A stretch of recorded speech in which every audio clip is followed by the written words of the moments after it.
It was an old house with wooden stilts and the rest but with brick. The wind bristled the dead treetops.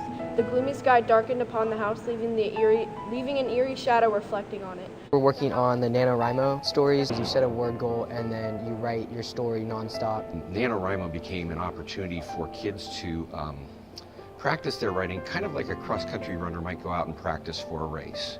The longer you run, the better at it you get. I've never wrote this many words ever before, so I was really surprised I actually did it.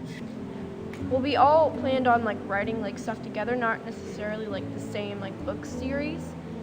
But then we were just well, if we're just going to be writing together, why don't we just combine all our books? My first book, it's just a guy living alone in his house and goes down to the basement one day and then finds some ghost-like figure standing right next to the furnace, and then he just runs back upstairs, and then after that happens, the ghost just kind of haunts him.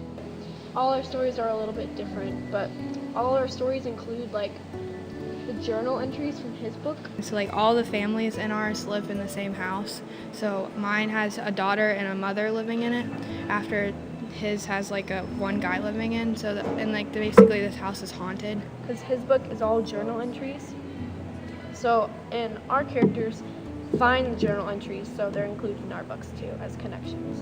My family is the last family that moves in to the house, and they experience the ghosts, they experience ghosts too, but all our stories are a little bit different.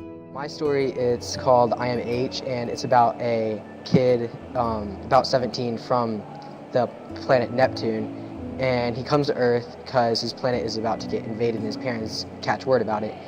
I can't quite tell because it's much too dark here. You see, my planet is going to be under attack, so my parents taught me everything I needed to know about Earth starting last month, then sent me on an escape pod right here to this town. Once you get writing and you actually get a plan in your head, and then you just keep going and going, it just kind of flows out. You don't even really know what you're typing until you look at the screen and the words are flowing.